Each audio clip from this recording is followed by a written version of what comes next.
will now come to order. Without objection, the chair is authorized to declare recess of the subcommittee at any time. Without objection, members of the full committee not on this subcommittee are authorized to participate in this hearing today. This hearing is entitled Reauthorization, addressing the historic disinvestment and ongoing plight of the Freedmen and the Native American communities. I now recognize myself for 3 minutes. The treatment of the original inhabitants of the North American continent has been a stain on the history of our great nation.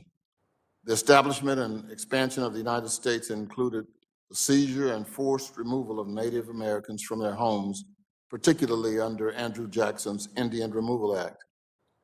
Subsequent legislation contained to oppress and limit the mobility of Native Americans.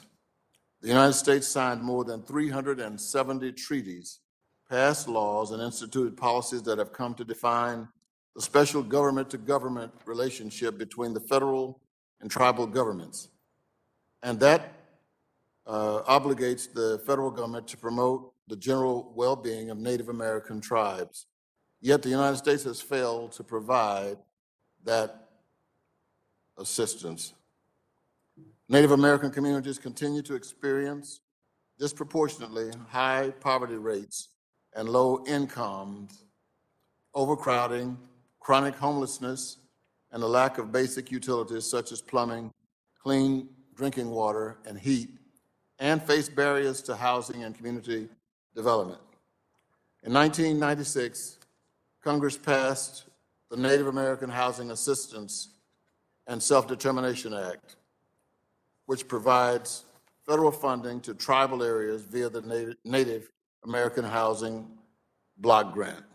That program is intended to support safe, decent, and affordable housing in tribal areas while respecting the tribal sovereignty. Today's hearing is focused on the need to reauthorize NAHASDA, which is the central statutory framework through which the federal government helps tribal governments improve housing and other infrastructure. We're also here today to understand the history of the Black Native American freedmen. If you're not familiar with this particular history, then I encourage you to take a good look and listening to this hearing today. Also, we're going to look at how certain tribes, including Cherokee, Choctaw, Chickasaw, Muskegon, Creek, and Seminole nations, known as the Five Tribes, purchased and enslaved Black people from Africa. The Five Tribes did sign treaty agreements and abolish slavery by freeing any enslaved individuals and agreed to treat them and their lineal descendants equal to Native citizens. Today's hearing will discuss this turbulent history and how Congress may be used to ensure that all federally recognized tribes will receive the support and flexibility to make local decisions in how they serve low-income families. The chair now recognizes the gentlewoman. She's not here yet. The chair now recognizes Mr. Hill, the ranking member of this committee. Well, I thank the chairman. I thank you for holding this hearing today. I thank our panelists for being with us today. We're here to talk about the Native American Housing Assistance and Self-Determination Act that we refer to as NAHASDA. In many ways, this hearing is long overdue, and there's much to discuss. In fact, other than a 2017 field hearing in Wisconsin held by former then-chairman Sean Duffy, this committee has not even had a hearing on NAHASDA in 14 years, going all the way back to June of 2007. Moreover, while NAHASDA has been amended several times since it was enacted, it's only been reauthorized twice, once in 2002, once in 2008. And the program is currently receiving appropriations from the Congress without authorization. That passive level of oversight bordering on apathy is no good way to run our government or to administer this program. But it's even more devastating given the extreme level of present need for too many of our 570 federally recognized American Indian and Alaskan Native tribes. It almost defies belief to witness the persistent pockets of poverty on tribal lands. According to a Brookings Institute report from 2019, Child poverty rates among American Indians and Alaskan Natives are consistently exceeding 40% for almost the past 30 years. That's unacceptable to me, and I know it is to our chair and all the participants on our panel today. And we've got to figure out a more effective way to combat it. While there are many technical questions to discuss here, I think it's important that we ask some bigger questions in order to get to the heart of the matter of these reforms, such as, has NAHASDA been successful in accomplishing its objective? How can the tribes better leverage private capital to enhance their economic development opportunities? How can we better increase accountability for the use of NAHASDA funds while maintaining the core principle of tribal self-determination? After all, the worst thing anyone could take away from this hearing today is the notion that we just enact a new NAHASDA reauthorization and all the myriad problems and complexities in Indian country will simply go away. I wish that were the case, but life is never that simple. Still, anything worth doing is worth doing well, and good federal policy that leads to quality economic development, and with hard work and diligence, economic prosperity for our brothers and sisters on tribal lands is certainly worth our time and effort. Which brings me to another point about certain level of inescapable irony here. Just a week ago, we had the HUD Secretary, Secretary Fudge, sitting in this very room proclaiming that she had no idea how much COVID emergency rental assistance money had been approved by Congress last year and had gotten into the hands of distressed tenants. That quote came nearly after 6 weeks after I wrote Secretary Fudge a letter with my colleague from Illinois, Rodney Davis, and asked her in June, finding out why HUD has still not spent the CARES Act money from 16 months ago, a letter to which she has not yet responded. Such a level of irresponsibility and disengagement is the last thing the American people want to hear right now. And now, 1 week later, we're here talking about giving HUD more tribal rental assistance funding and expecting it to produce better and more productive results. Last week, some of our colleagues on the other side of the aisle seemed willing to let accountability slip. Well, you can be assured on this side of the aisle, we do intend to hold HUD and others in the government accountable on their COVID emergency spending and on making sure every dollar authorized for NAHASDA ends up going to a worthy cause without any unnecessary delay. Our citizens who rely on programs like NAHASDA deserve the level of accountability from Washington, and I've tried a job at this hearing and oversight to ensure that every promise that we make is a promise that the U.S. government will keep. I thank the chairman and I yield back. Thank you. The chair now recognizes the chairwoman of the full Committee on Financial Services, the gentlewoman from Los Angeles, Ms. Waters. Thank you, Chairman Cleaver, for convening this important meeting. Unequal access to housing sits at the heart of many racial and economic injustices across the country, including among Native American communities. The legacy of land and cultural dispossession has contributed to Native people experiencing, of course, high levels of chronic homelessness, overcrowding, and poor housing conditions. We also know that a key determinant of housing access on reservations is tribal citizenship, which is one of the barriers faced by descendants of Black Native American freedmen today. Many remain unaware of the ongoing plight of the descendants of freedmen, whose ancestors were held as enslaved people by 5 slave-holding tribes, including the Cherokee, Choctaw, Chickasaw, Muskogee Creek, and Seminole. Today, under their 1866 treaty agreements with the United States government, these tribes must recognize descendants of freemen as tribal citizens and guarantee equal access to federal housing resources. While many confuse this issue with tribal sovereignty, I want to be clear that this is not a tribal sovereignty issue. Rather, it's about honoring the treaty rights promised to the freedmen and their descendants all those centuries ago. While it took decades of litigation, I'm pleased that Chief Hoskin is leading the Cherokee Nation to honor the rights of Cherokee freedmen. Other tribes must follow suit. Today, we are considering my legislation to address Native housing needs by reauthorizing NAHASDA programs and guaranteeing equal access for all tribal citizens, including the descendants of freedmen.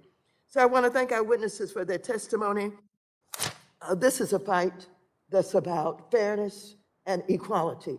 For one minority group to discriminate against a minority group cannot stand. And as the chair of this committee, I don't intend for it to stand. I yield back my time. The gentlewoman yields back. Today, we welcome the testimony of our distinguished panel. Thank you all for being here. First, we have Mr. Chuck Hoskins, the Principal Chief of the Cherokee Nation. Next, we have Mr. Chris Kolerok, the Director of Public Policy and Government Affairs with the Cook Inlet Housing Authority. Next, we have Ms. Marilyn Vann, the President of the Descendants of Freedmen of the Five Tribes Association. Next, we have Mr. Anthony Walters, the Executive Director of the National American Indian Housing Council. And finally, we have Mr. Jackson Brossy, the Executive Director of the Native CFDI Network. Witnesses are reminded that their oral testimony will be limited to 5 minutes. You should be able to see a timer on the desk in the front of you that will indicate how much time you have left. When you have 1 minute remaining, a yellow light will appear, and I may tap very gently to remind you that your time is approaching the end. I would also ask that you be mindful of the timer, and when the red light appears, to quickly wrap up. Without objection, your written statement will be made a part of the record. Mr. Hoskin, you are now given 5 minutes. OCO, hello in Cherokee. Mr. Chairman, Ranking Member Hill, Chairwoman Waters, distinguished members of the subcommittee, I'm Chuck Hoskin, Jr., Principal Chief of the Cherokee Nation. I appreciate the opportunity to speak with you today. Supreme Court Justice Hugo Black once wrote that great nations, like great men, should keep their promises. I want to share a few words with you about Cherokee Nation's work to meet a promise that our nation made to the Cherokee Freedmen and their descendants through the Treaty of 1866. That treaty is a living, powerful, and foundational document, Mr. Chairman, that ties together all of the Cherokee Nation treaties that existed before it. When we speak of our most important treaty rights, from our reservation lands to our right to a delegate to the House of Representatives, what we're really pointing to is language in the Treaty of 1866 that says that all provisions of treaties heretofore ratified and in force are hereby reaffirmed and declared to be in full force.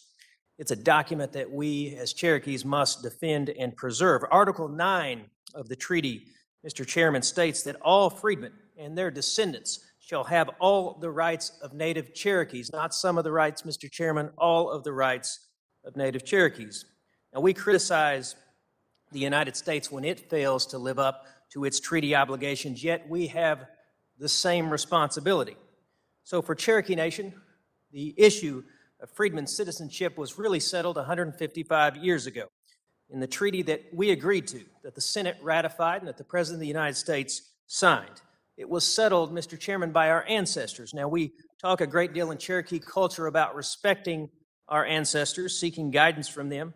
Well, they were clear in 1866. They agreed by treaty to forever cede the right to exclude freedmen and their descendants.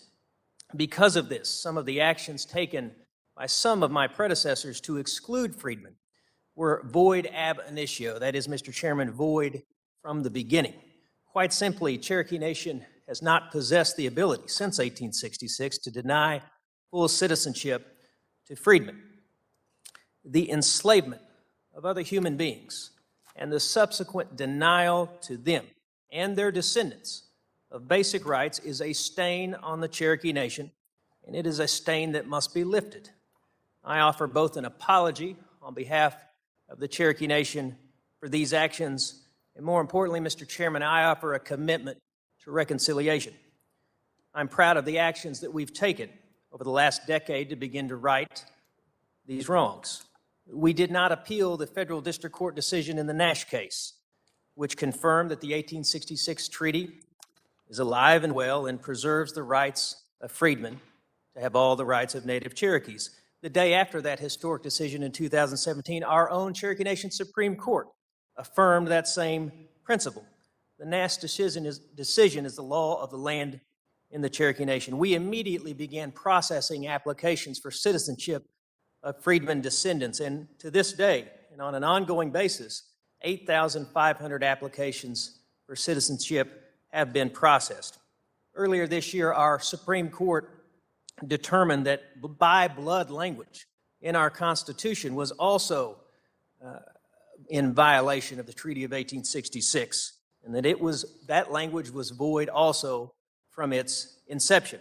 Secretary Holland recently recognized that the Cherokee Nation had brought the longstanding issue of freedmen citizenship to a close and fulfilled our obligations when she approved our Constitution. But Mr. Chairman, we know we must do more than just acknowledge the legal principle of equality. We have to embrace the spirit of equality every day. And we know it doesn't happen overnight. For more than a century, freedmen have been disconnected from the Cherokee Nation. They've not had the same experience as Cherokee citizens. We've got to bridge that gap. So to that end, I issued an executive order November 7th of last year on equality, to reaffirm equality in the Cherokee Nation, to knock down barriers to access to services and programs if they exist. We've also undertaken an effort to recognize and celebrate freedmen history and freedmen art so that we can celebrate our full history in the Cherokee Nation. Now, I want to close by saying that the reason I'm here today is because it's a moral imperative that I be here and that the Cherokee Nation recognize equality. I'm not here because of the 2008 NAHASDA rider that addressed the freedmen issue. We took these actions because it was the right thing to do. I don't believe Congress should condition federal housing policy and dollars on this type of public policy end. I think it breeds antipathy. I don't think it breeds understanding. But I will say this, Mr. Chairman, the Cherokee Nation is a better nation, a stronger nation for having kept its promise with respect to equality for freedmen. Widow. Thank you, Mr. Hoskins. Mr. Walters, you are now recognized for 5 minutes. Thank you and good afternoon. I'd like to thank Chairman Cleaver, Ranking Member Hill, Chairwoman Maxine Waters, members of the subcommittee for holding this hearing today and for inviting NAHC to provide testimony regarding NAHASDA.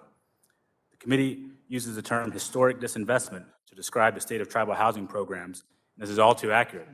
In FY 1998, the first year of NAHASDA, tribes received $600 million in the first year. In FY 2021, tribes received only $650 million for the same block grant. Factoring inflation, this small increase actually represents a cut of over 1/3 of the purchasing power of tribal housing programs. If the program had kept pace with inflation, the Indian Housing Block Grant today should equal $994 million. In these same 20 years, the HUD budget has almost doubled. Despite the funding shortfall, tribes support NAHASDA and have been successful through the program. According to HUD, since NAHASDA was created, tribes have built over 40,000 affordable housing units and rehabilitated over 100,000 more. Unfortunately, and also according to HUD, 68,000 units today are needed in tribal communities to address substandard homes and to alleviate overcrowded conditions, which Native homes experience at nearly 8 times the national average. You may ask what tribes are doing with the block grant funds they currently receive, and we ask tribes to do a lot with that funding. Tribes are tasked with maintaining tens of thousands of tribally owned housing units across the country that have been developed over decades and are now aging and needing constant repairs.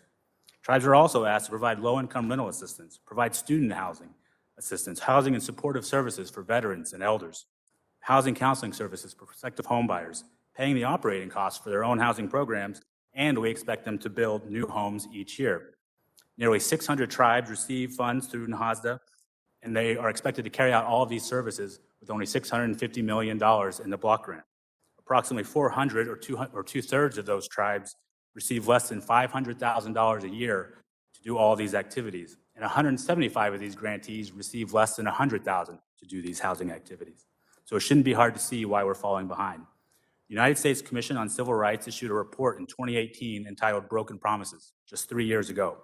It found that since 2003, when the Commission on Civil Rights first reported on the housing crisis in Indian country, the situation had deteriorated further.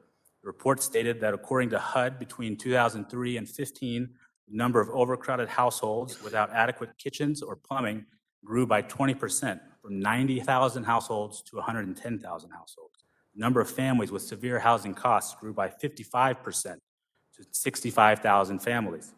That is all in this century. That is just these past 20 years. We are letting things get worse in our tribal communities. But we can change that. This Congress can change that. Let's celebrate the 25th anniversary of NAHASDA this year by recommitting ourselves to fully supporting housing development in Indian country. NAHC stands ready to work with any and every member of Congress to address these housing issues. The current draft NAHASDA bill has a lot of great pieces. It contains some program improvement that tribes have been asking for years. It includes proposals that will make housing development easier, including simplifying environmental reviews for housing, relaxing flood insurance program requirements that would place tribes on the same footing as states. It would make the HUD-VASH program for tribal veterans permanent and open to all tribal communities. Currently, the program only serves veterans in 27 of the 574 tribes. The bill would also create substantial set-asides for USDA programs that seem like a perfect fit for tribal communities, but have historically had little impact. One area where the current draft falls short is the authorization levels. While NAHC supports reauthorization, the draft bill would cap authorizations for the next 5 years, starting at current funding levels. This would essentially mean tribes will always be capped at 2/3 the purchasing power that they originally negotiated for through NAHASDA. NAHC, as a tribal membership organization, also believes that provisions like Section 604 that target individual tribes should be discouraged from a larger housing bill without that tribe's support. The particular issue of the hearing today is also considered a membership issue by NAHC and thus should be treated as such and not directed into a housing program reauthorization. Prior to NAHASDA, tribes were piecing their housing programs together with various grants and funding sources. Despite the original promise of the Consolidated Block Grant, 25 years later, tribes are again piecing their housing programs together. While tribes can and are leveraging resources from various federal programs, it's not easy. Tribes are often confronted with a multitude of differing eligibility requirements, environmental reviews, and program rules. So what can we do and what can Congress do? To end my comments, we can keep improving NAHASDA. We can reauthorize NAHASDA, and we can keep ensuring that national housing programs are also effective in Indian country. And we have to reverse the historic disinvestment and call on Congress, federal agencies, tribes, and the private sector to act. We must recognize that housing development in tribal communities will rarely have the economies of scale that drive housing development in other areas, and we have to invest anyway, because it is needed in our tribal communities, because it is a promise the United States made to tribal nations. With that, I will end my statement. NAHC has submitted additional comments for the record. I look forward to answering any questions you may have. Thank you again for your support in improving housing opportunities for tribal communities across the United States. Thank you, Mr. Walters. Ms. Vann, you are now recognized for 5 minutes to give an oral presentation. Greetings, Chairman Cleaver, Ranking Member Hill, and members of the House Financial Services Committee. I'm Marilyn Vann. Your microphone, probably, yes. Okay. Greetings, Chairman Cleaver, Ranking Member Hill, and members of the House Financial Services Committee. I'm Marilyn Vann, President of the Descendants of Freedmen with the 5 Civilized Tribes Association. I'm a member of the Cherokee Nation and a Freedmen descendant. The organization supports enforcement of 1866 treaty rights of descendants of freedmen who face discrimination in tribal registration and accessing federal funded services. I want to thank the subcommittee for holding this hearing. And I want to thank Chairman Waters and staff for support of the Freedmen and NAHASDA. Today I request the members support Title VI, Section 604 compliance section in the final NAHASDA Reauthorization bill that is adopted by Congress. If adopted as written, Secretary of HUD would be authorized to reduce or withhold NAHASDA for one or more of the 5 tribes that such tribe is found to be in violation of its 1866 treaty obligations to freedmen descendants that were registered on the Dawes rolls. I point out that none of these received degrees of blood. The rolls were approved by Congress in 1907. Currently, only the Cherokee Nation works to fulfill its treaty obligations to freedmen descendants. Almost all of the freedmen were black slaves of tribal members. Prior to the Civil War, the tribes allied with the Confederate States to protect slavery, and at the end of the Civil War, signed new treaties with the U.S. These treaties granted the Creek, Cherokee, and Seminole freedmen, their descendants, the rights of Native Indians and citizenship. Many of the descendants of freedmen today are impoverished in need of housing due to no fault of their own. This began during slavery, when there were black codes, slave codes.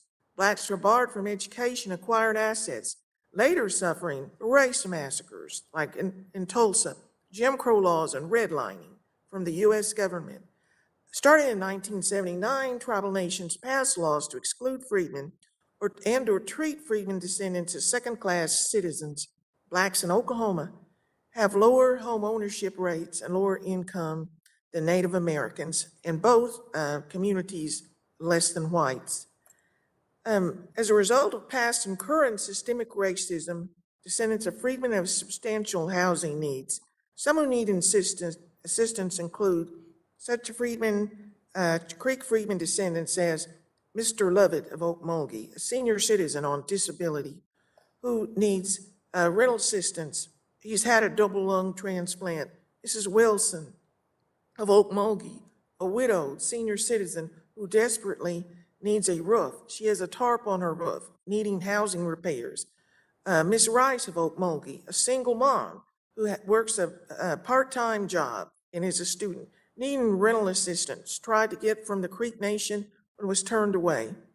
Now, can the tribes change without, I should say, will the tribes change without federal intervention? History says no. Cherokee Nation only came into compliance after federal court decisions in Cherokee Nation versus Nash and Vann versus Zinke cases. In passage of the Freedmen Protective Language in the 2008 NAHASDA Reauthorization Act, and at great personal cost to the Freedmen descendants and their allies. The nation spent millions to exclude freedmen in the previous administrations. Some council persons and candidates for office still oppose freedmen citizenship. I appreciate the former Chief Baker and Chief Hoskins for what they have done to honor the treaties. Moving on to the Seminole Nation, they exclude freedmen descendants from receiving services even after they lost Seminole Nation versus Norton case in 2001. They've recategorized the freedmen as citizens rather than members, reissuing the freedmen tribal membership cards to say 00, blood quantum, and voting privileges only. And they tell other tribes that freedmen do not qualify for services, and in spite of the DOI and HUD instructing the tribe that freedmen descendants do qualify for services.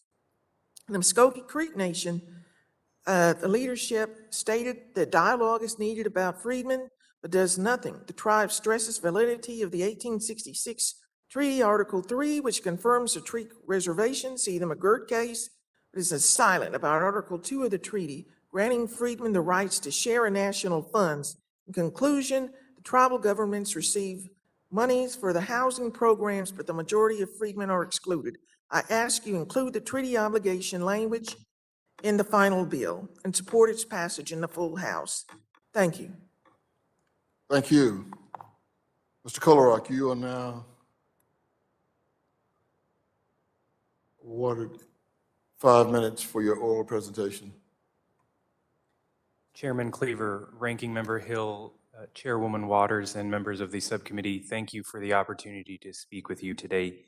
My name is Chris Kolerok. I am Chupik Eskimo, a member of the native village of Kolerok, and I am the Director of Public Policy at Cook Inlet Housing Authority, the tribally designated housing entity for the Cook Inlet region of Alaska.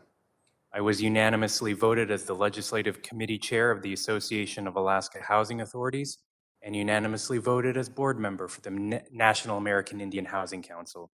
My comments today represent all of the 14 regional housing authorities that cover every geographic corner and native population group in Alaska. I and my Alaskan colleagues thank Financial Services Committee Chairwoman Waters for her respect of tribal self-determination and the goal of distributing funding without administrative burden or waste by allocating Indian housing funds through the NAHASDA formula in the Housing is Infrastructure Act of 2021. Why do we need investments in Indian housing and NAHASDA reauthorized? We do not have enough homes, and the homes we do have are often decrepit. Nationally, we need 33,000 new homes to alleviate overcrowding in Indian country today. The homes we do have are nearly 5 times as likely to have a physical deficiency as average, including lacking running water or having electrical systems that are a fire hazard. Closer to home in the Yukon-Kuskokwim region of Alaska, 40% of homes are either overcrowded or severely overcrowded, and 35% lack complete plumbing. Well, what does this look like and what does this actually mean? I have seen with my own eyes in Brevig Mission, Alaska, an 1,100 square foot, 3-bedroom home with 18 people living in it. With that many people, there are not enough bedrooms, there are not enough surfaces for everyone to sleep at the same time. Instead, they must sleep in shifts. In the hope that their children will grow up with a better life, some people sleep the day shift so that their children can sleep at night and attend school in the morning. Those people will never wake up in the morning for a job. Their children cannot learn at school if their home is too overcrowded to sleep, or they carry the stress from that overcrowded home into school. Those children will face difficulty getting a job forever if they cannot read, write, or do basic math. When 18 people share a home and one person suffers substance abuse disorder, 17 other people suffer from that affliction. There was at least one, and usually multiple, homes like this in every village I served when I was the president of the Bering Straits Regional Housing Authority in Northwest Alaska. How did we get here? It is an oversimplification, but true, that past Congresses and presidents forgot about us. The Indian Housing Block Grant 20 years ago, FY01, was $640 million. Last year, it was $647 million. HUD's budget 20 years ago was $28 billion, and last year it was $60 billion. There is a long-running inequity in the distribution of new funding to HUD. Beginning to address this inequity is difficult, but I thank this subcommittee for doing this work. Second, there are no homeless people at 40 degrees below zero. So what do we do going forward? I respectfully request the House and Senate reauthorize NAHASDA. I also support the funding mechanism for Indian housing in the Housing as Infrastructure Act. I thank Chairwoman Waters again for her recognition and respect for self-determination in this act. The NAHASDA formula works. It takes the many variables that quantify housing need and creates a single allocation that is non-competitive and highly efficient to distribute. Self-determination is respected by the formula because it is a consensus model that was negotiated amongst all tribes and HUD representing the federal government. In the 25 years before NAHASDA, Cook Inlet Housing Authority was able to construct 267 housing units, and in the 25 years after, we have constructed over 1,500. Competitive programs that change from year to year that tribes cannot count on may be effective at achieving certain short-term goals. They do not, however, provide for long-term operation of affordable housing units, and they take us back to pre-NAHASDA days when we competed with each other and had Washington tell us what we needed. I thank the subcommittee again for the opportunity to speak with you. Thank you, Mr. Kolerok. Mr. Brossy, you are now recognized for 5 minutes for an oral presentation. Yate, Doket, Chairman Cleaver, Ranking Member Hill, Chairwoman Waters, and members of the subcommittee. My name is Jackson Brossy, and I am the Executive Director for the Native CDFI Network.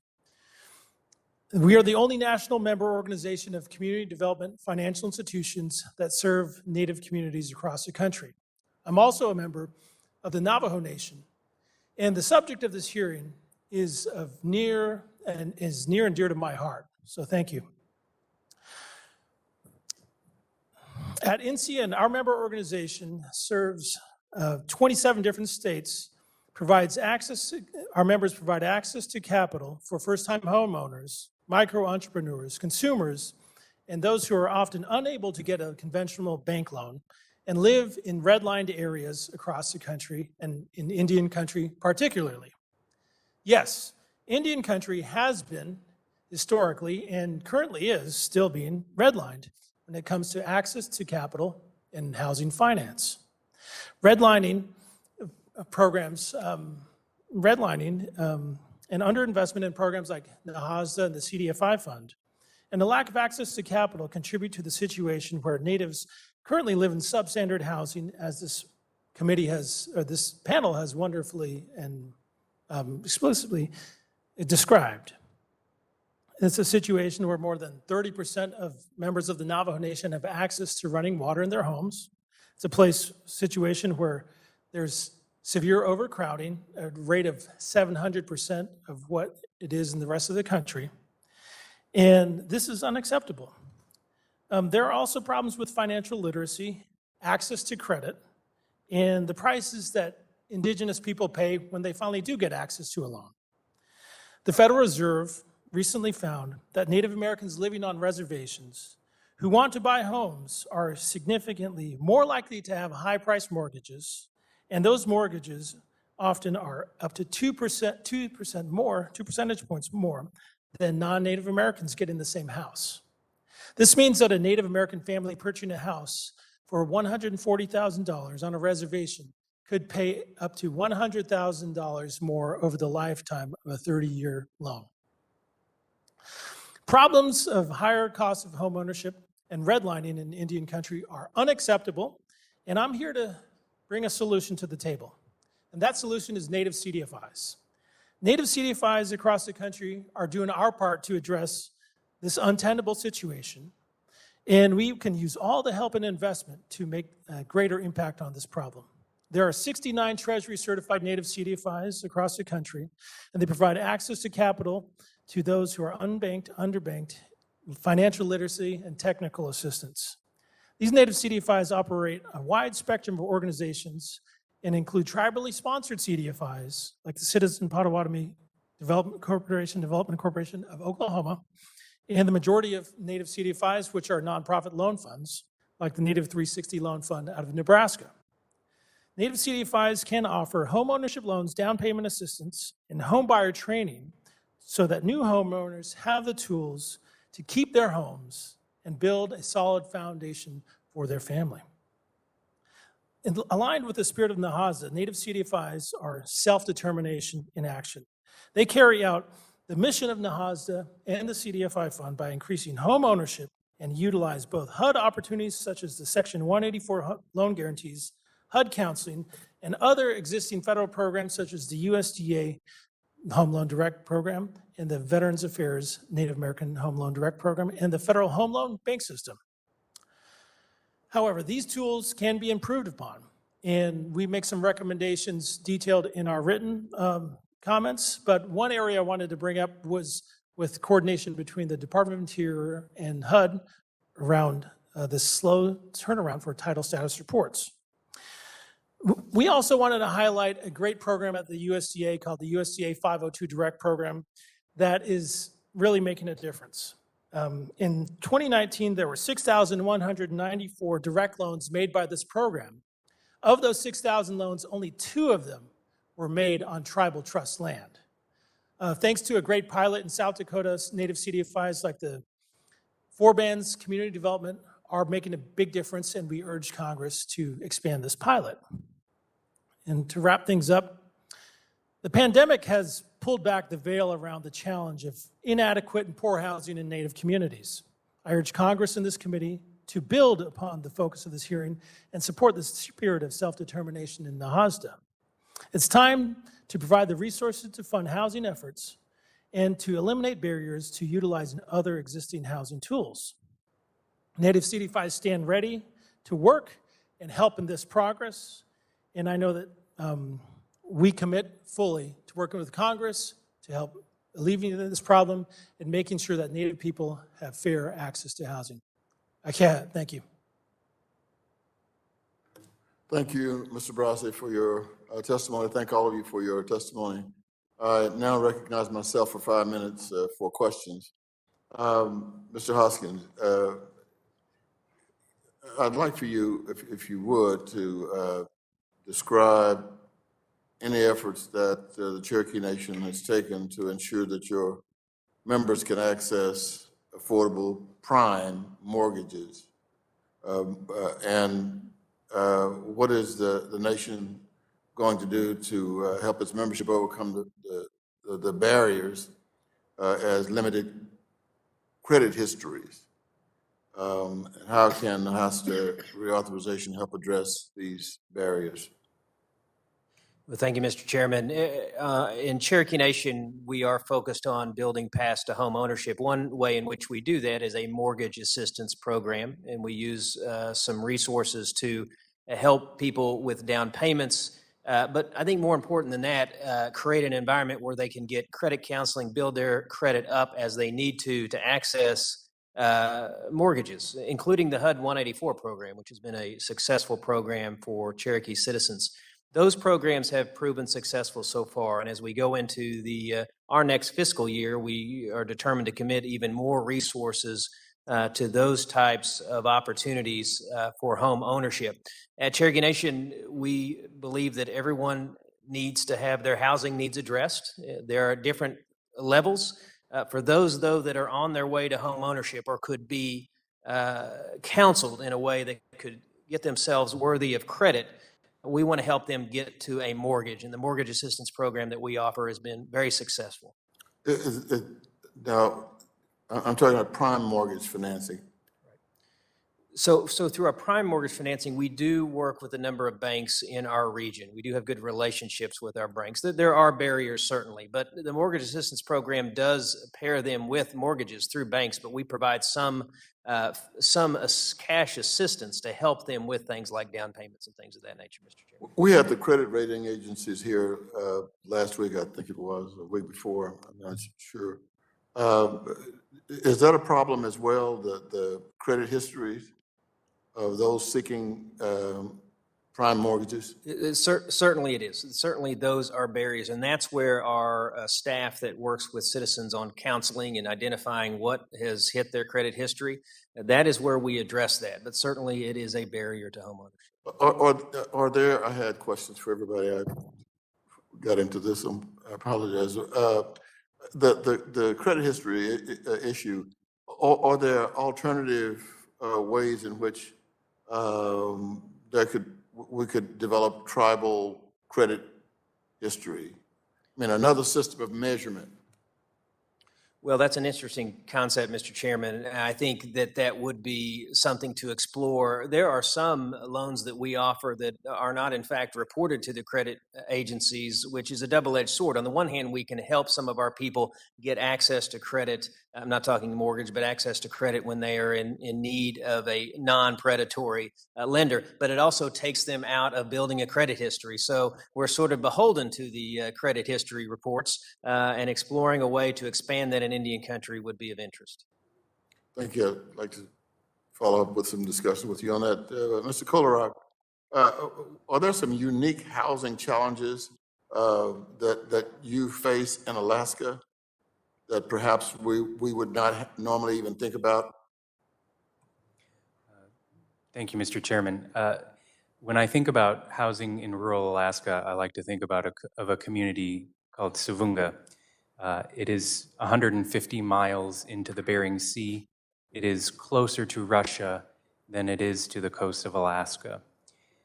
There are no roads to this island, and in this community, the ice only allows ocean transport from July through September. So not just there, but if you think about how do you build a home, and you think about the distance across Alaska, logistics is one of our biggest cost drivers. And logistics has risen in cost faster than the consumer price index. So as we talk about the difficulty of building homes now versus 20 years ago, we have to remember that the funding has stayed the same, but the cost of getting the material to an isolated, very small community has gone up over 70%. Wow. My time is up. I now recognize the ranking member from Arkansas, Mr. Hill. Thank you, Mr. Chairman. Again, thank our panelists for a really a good set of presentations. Mr. Brossy, when we look at some of the many families that are living on tribal lands, we too often, as I said in my opening statement, see the staggering and persistent poverty. And I mentioned in my opening statement this 2019 Brookings Institute report that found child poverty rates for the tribes have consistently exceeded 40% over the past 30 years. That's just, it's a staggering number. Now, NAHASDA exists to help attack part of that problem on the housing side. And I'm interested in better understanding what can be done to fight tribal poverty, more broadly. So since you represent the CDFIs working on tribal lands, can you talk a little bit about how tribes are leveraging private capital for both jobs and other economic opportunity on tribal lands? Thank you for the question. I'm going to take a step back and maybe address how did the generational wealth and transfer, and how do we best set up our Native students and children for financial opportunity and growth moving forward. I think the Native CDFIs are helping with that. The tribes are doing a part of that, and that includes financial literacy, building up credit so that they are able to transfer wealth onto their next generation. And then when it comes to accessing financial markets, tribes are doing great things with the program. They're doing great things with Title VI of NAHASDA, and I think that is an area that our members are looking to look more closely at. I think it's something that is underutilized. But bringing it back to CDFIs, I do believe that the change that can happen in a generation from now is around financial literacy, credit building for young entrepreneurs and young consumers right now that will impact generations and families moving forward. Thanks. And going back to the housing issue, looking at the Section 184 loan guarantee program, it seems that those programs are chronically, undersubscribed. HUD says that the Title VI programs only generated about 100 loans worth $252 million over the whole history of the Act. And then the Section 184 program has generated 46,000 loans over its history. Can you talk to us about why these guarantee programs aren't more active and what barriers currently exist on getting them used? You referenced tribal lands and access to tribal land. So mention in your answer if there's bureaucratic issues at BIA on clearing land title, and just what are some of those barriers? There are significant delays in Department of Interior and BIA returning around things called title status reports. What should be reasonable there? I should be able to get something done in 30 days. I think if it And was. what's typical? I don't know, but I've heard months and half a year to 6 months. Where deals fall apart, obviously the housing market is going up and valuations change. Right. And there also is an issue with coordination between the Department of Interior and Housing and Urban Development. And within this past year, there was a brief stall of taking on Section 184 loans. And we think that's unacceptable. Also in our comments, we say that there's an opportunity for Native CDFIs to be the lender right now. Many in the private sector, the large banks have backed out of doing the Section 184 loans. Native CDFIs are ready to step in, but we need to make. And what's the key reason why the banks are stepped away from it? I can't speak to that. I mean, bringing somebody from the bank in, but I guess designing this type of program for the market segment is cumbersome to the larger banks, and they are not able to take advantages of economies of scale. Whereas Native CDFIs, we'd serve our community, we'd be able to do it right away. So you referenced the USDA 502 direct loan program in your remarks and said that you were pleased with that pilot. Tell us more about that. Great. It's a great pilot in South Dakota. One of our members, the Four-Bands Community Development, Four-Bands Fund in Eagle Butte, South Dakota, has been able to create a pipeline of loans in rural development on tribal trust land, which, going back to the issue of getting these title status reports, has been really challenging and difficult. And like I said, the year before, there were only 6 out of 6,000 of these direct loans that were made on tribal trust land. That's flipped it on its head in South Dakota. We want to see it expanded. There's a great bipartisan bill in the Senate. We'd love your support. We'd love the committee to move it forward. Thank you, Mr. Rossi. Thank you, Mr. Chairman. Yield back. Thank you. The chair now yields to the chair of the full Financial Services Committee, Ms. Waters.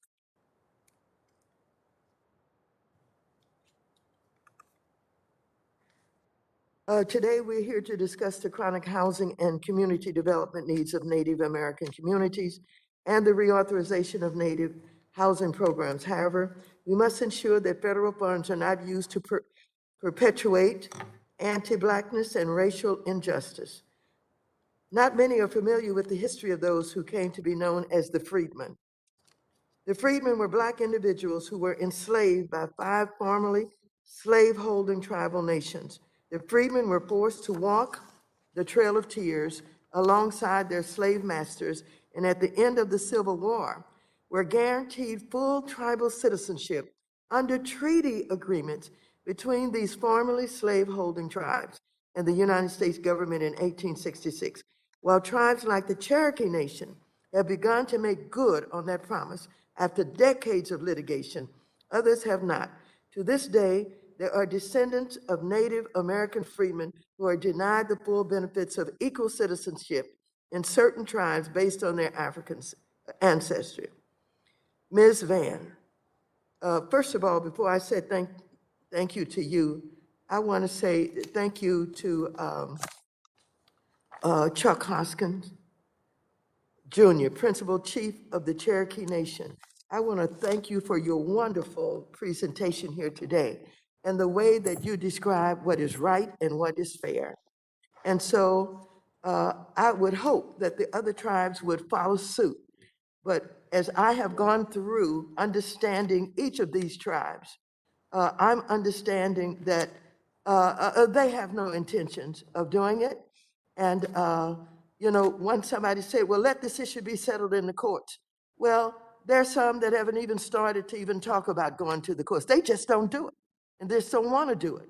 And so, Ms. Vann, I'd like to say thank you for never wavering on your fight for human dignity and equal recognition as a descendant of freedmen, despite the complex layers of what it means to be both Black and Indigenous. I know that has not been easy. Your tireless efforts paid off when the Cherokee Nation finally began to recognize you and follow descendants of freedmen as equal citizens of the Cherokee Nation. However, the fight continues for many other freedmen descendants of other tribal nations that continue to disenfranchise and marginalize them. Your organization represents descendants of freedmen from all of these tribes.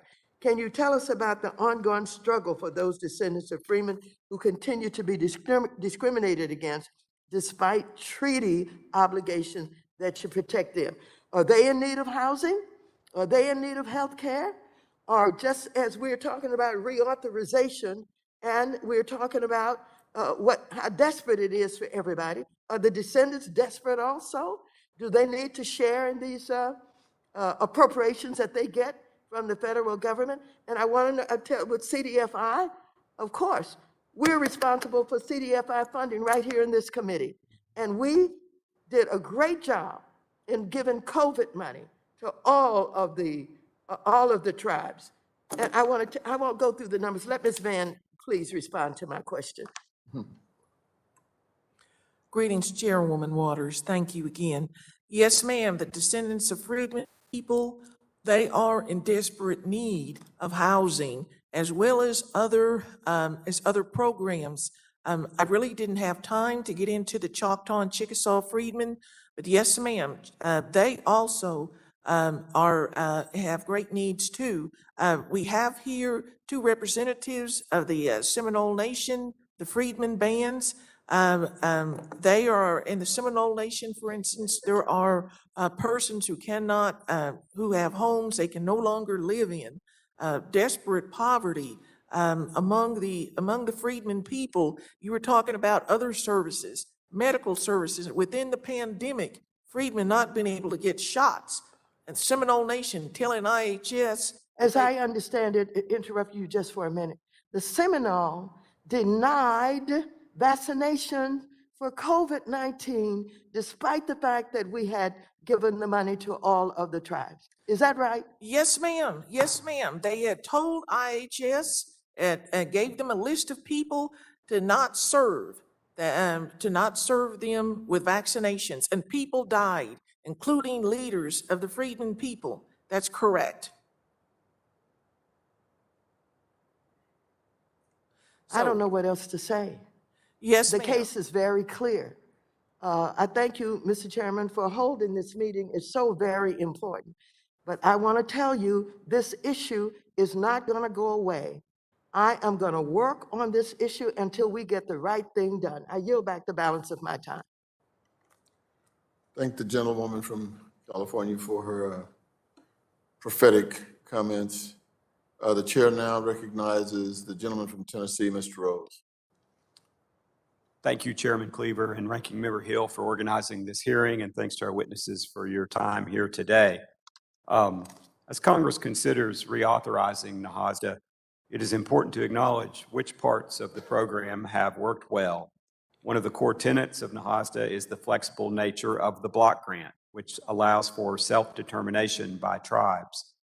Could each of you on the panel discuss how the flexibilities included in this program have allowed Native communities to develop units compared to the number developed when they received multiple single-use streams of funding from HUD? And Mr. Brossy, if you would start.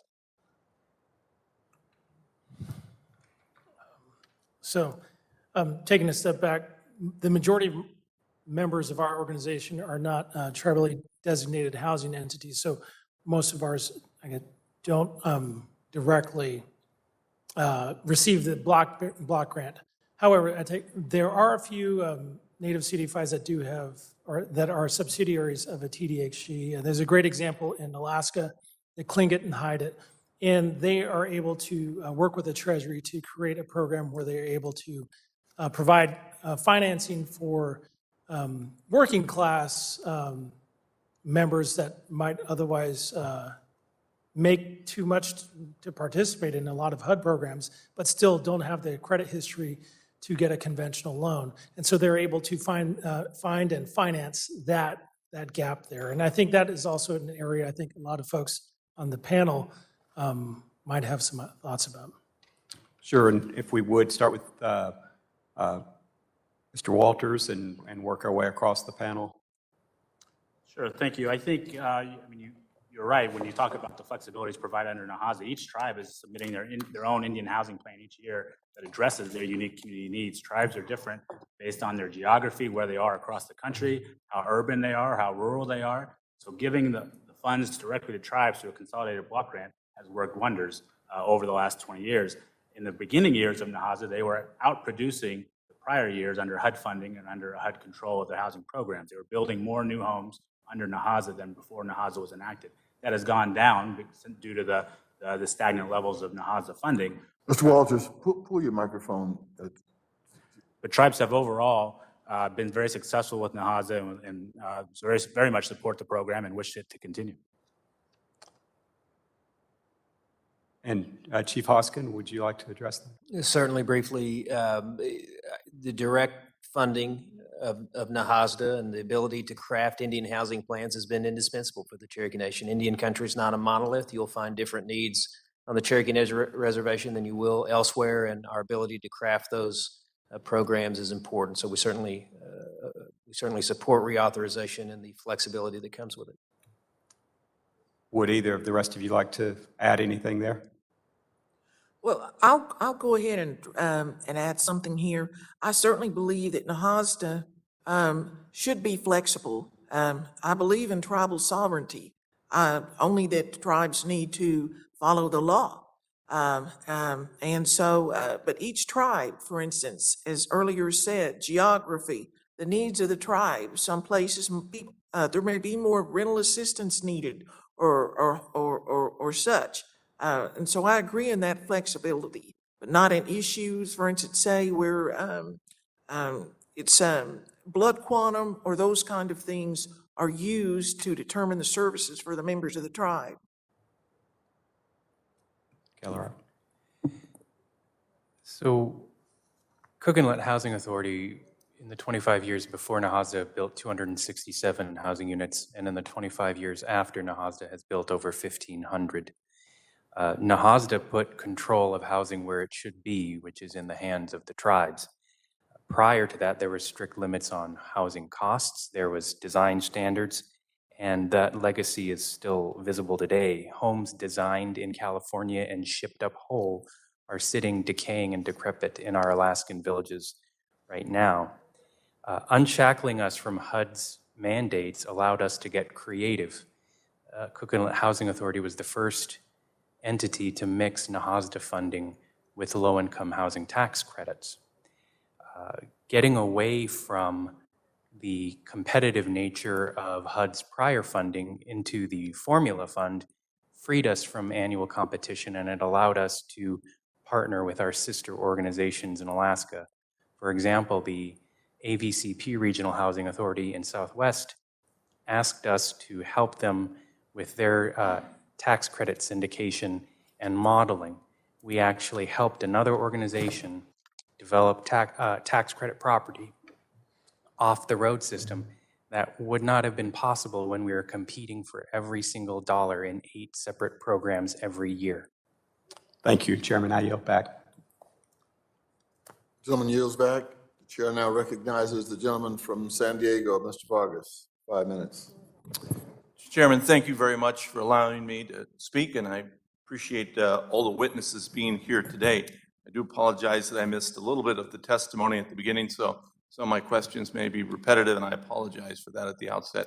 I do want to say that I was very thankful with the conversation as it's been going with respect to how successful NAHASDA has been, the flexibility that is provided for Indian tribes. In fact, as just stated by Mr. Kolerok, I think you said that it placed the, I'm going to put words in your mouth, I think you said it put the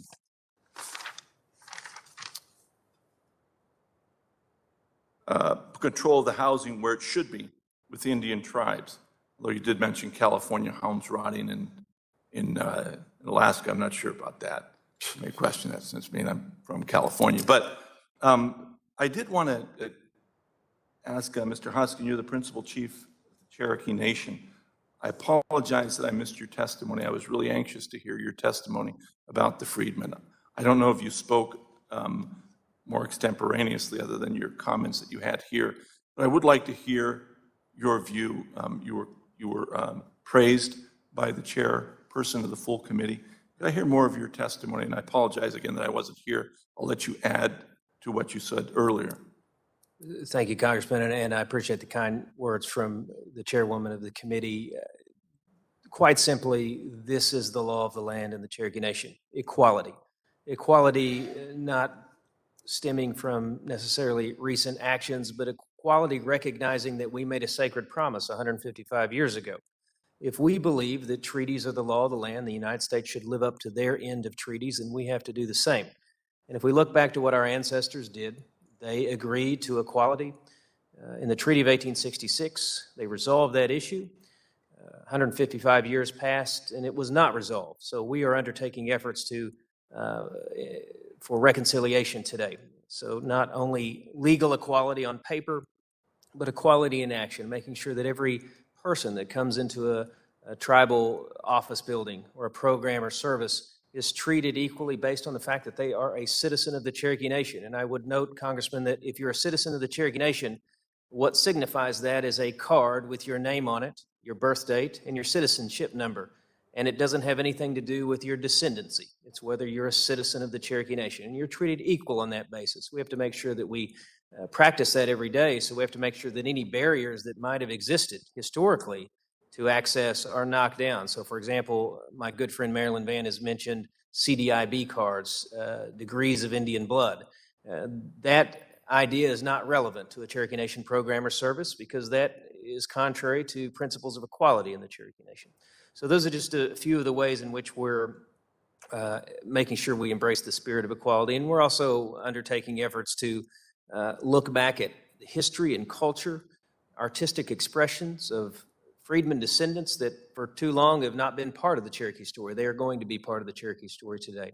So I could speak a great deal on the subject. It's something that I think has made the Cherokee Nation a better nation, a stronger nation. I can only speak to how the Cherokee experience has gone, and I think other tribes may look at our experience, may look at our legal history, and they may find instruction based on what we've done and our experience.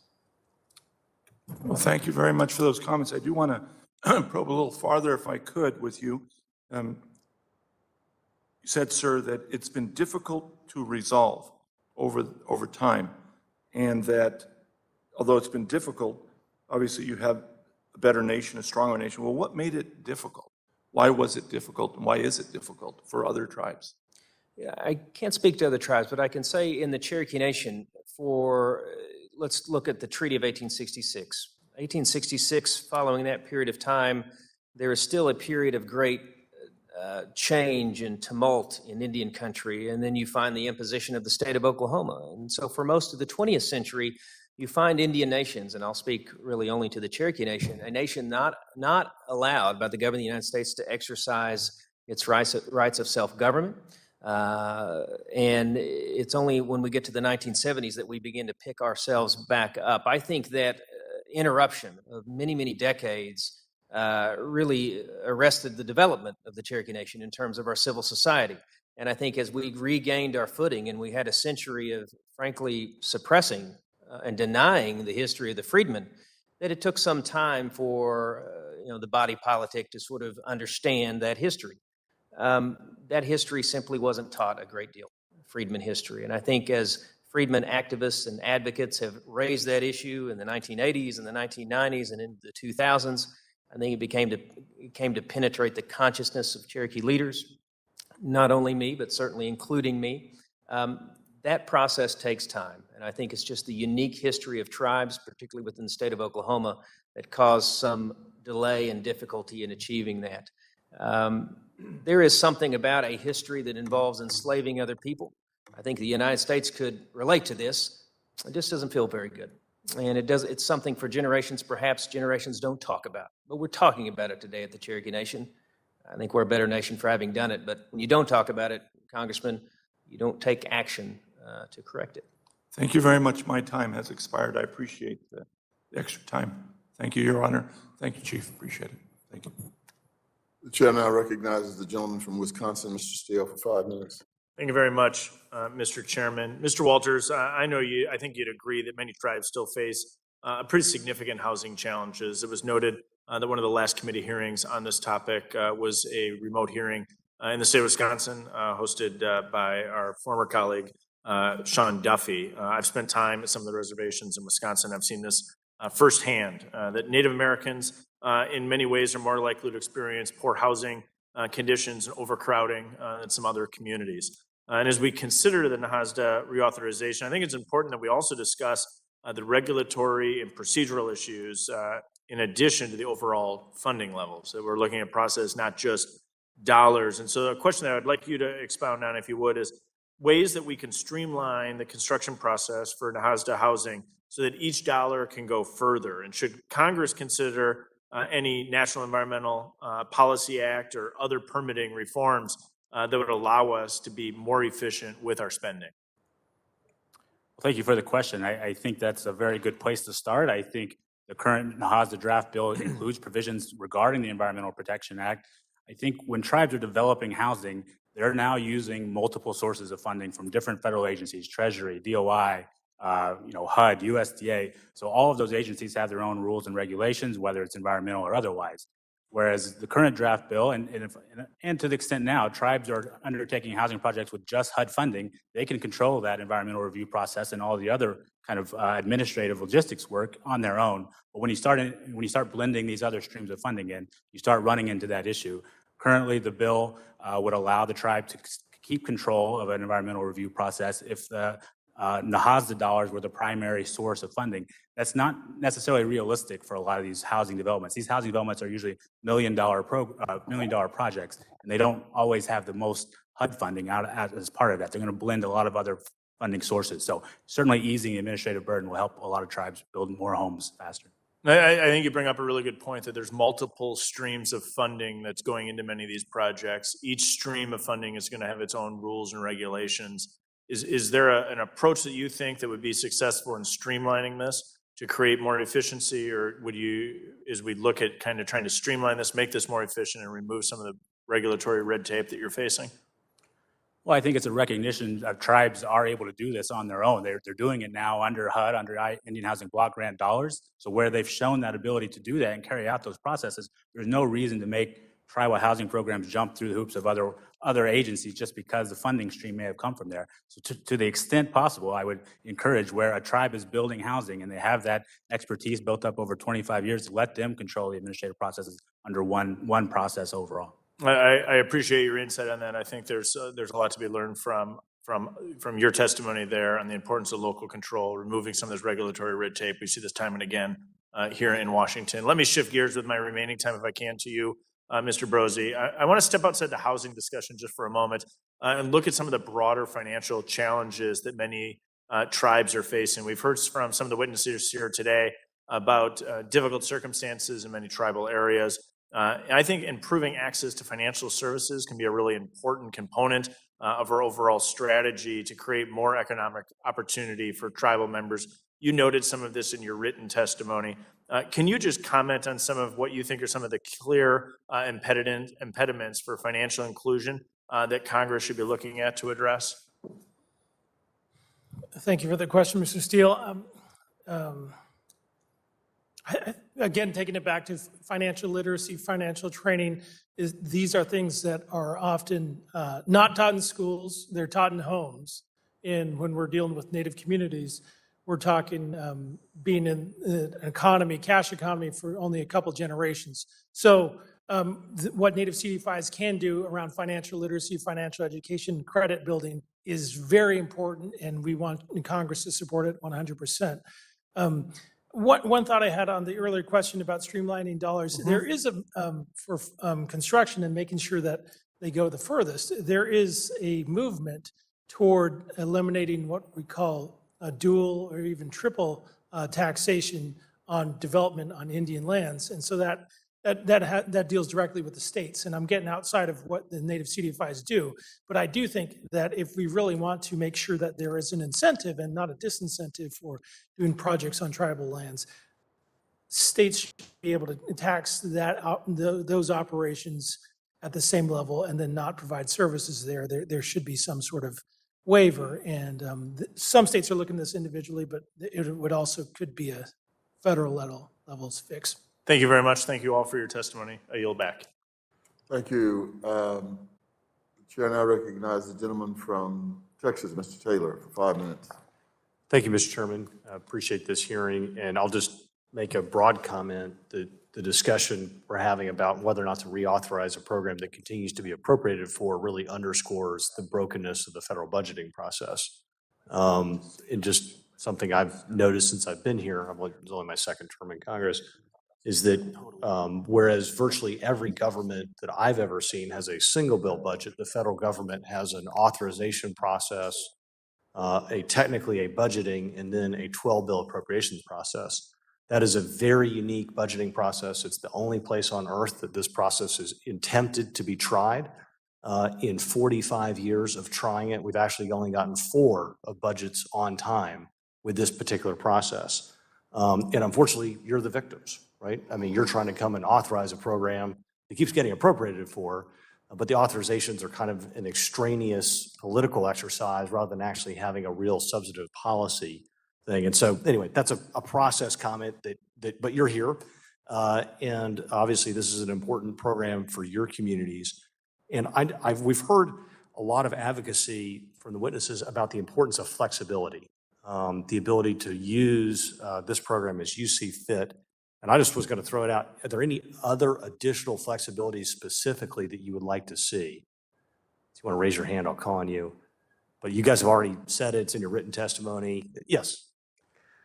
Well, and I think this goes to some of the other questions we've heard from other members, is the flexibility regarding getting private capital and investment into Indian country. A lot of the questions have kind of geared towards where can tribal communities receive or reach out to tribal or private investment, but it's making private investment also work in tribal communities. There's a lot of tax credit programs that encourage banks and other lenders to participate in development across the country. There's a lot of programs that have them emphasize underserved communities, but tribal communities are always the last group out of the underserved communities in this country, based on their geography, based on their land tenure, based on legal aspects. So adding flexibilities there and encouraging that partnership between tribes and capital and private markets will help overall development in any country. So just to that end,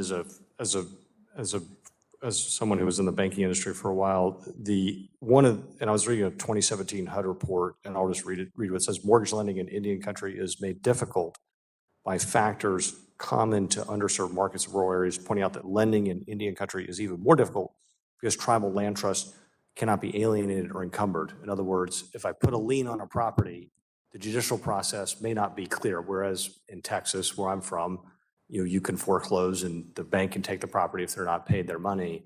And so that special legal structure, I think, goes to the redlining that you referred to earlier, which is illegal under federal banking law. We don't allow banks to redline. But if you create this special legal structure, and that's a choice that you're making, I don't want to, maybe I'm incorrect on that. Maybe Congress needs to fix that for you. But the legal structure you've created has then in turn made it difficult for banks to come in and encumber land. And that may be different by tribe. And I'll let you, I just threw out a ton of stuff. Yes, Mr. Brossy. I've got one more thing to add Oh. about Mr. And that is, we talked about bringing in outside investment and kind of thinking outside the box. One area that we wanted to touch on was bringing folks to the table with new market tax credits. Okay. This is something that is not new to the Financial Services Committee. Last year, Financial Services, I take back Ways and Means, held a hearing, and they sent a letter to the Treasury asking them why there has been almost $0 invested, less than 1% of allocations for new market tax credits going to Native-led operations, and including Native Community Development and CDFIs and CDEs. And there haven't been anyone in any Native-led organizations in the past 4 years who've received allocations despite need and capacity. And that's something that Congress has looked at, and I think it deserves additional looking at. Well, going back to the question of encumbrances and foreclosures and just, the way property is structured in 50 states, but sometimes not necessarily. Do you want to speak to that? Like why you're structured that way, or should you change? Do we need to help you change that? Can you change that? Do you want to change that? That's going to take us about an hour. Land title in Indian country, there are, I think, about 10 different layers. Oklahoma is different than the Navajo Nation, where I'm from. But the area that we focus most on, or that we think has been the most difficult to develop, is tribal trust land. And we need to get folks from the Department of Interior and HUD together on the same page, working with us. Thank you, Mr. Chairman. I see my time has expired. I yield back the balance of my time. Thank you. Let me thank the witnesses for being here and apologize. This joint where we work sometimes creates conflicts, and so we had 5 votes, and you were sitting here waiting patiently for us, so we apologize for that. It happens all too frequently. So thank you very much. And under normal circumstances, we probably would have had another round of questions. We won't today, because I would have asked a question about whether or not it is true that the 5 tribes, some of the 5 tribes actually inflate their numbers in order to get a higher allocation of dollars. I'm not going to ask the question now or even bring it up, but I thought that it might have been a good question if we had had a little more time. So thank you very much, and I will remind the witnesses that all members will have 5 legislative days within which to submit additional written questions for the witnesses to the chair, which will be forwarded to the witnesses for their response. I ask our witnesses to please respond as promptly as you're able. Without objection, all members will have 5 legislative days within which to submit extraneous materials to the chair for inclusion in the record. I remind members that written questions and materials for the record should be submitted to email address provided to your office. Unless there is a comment from the chair.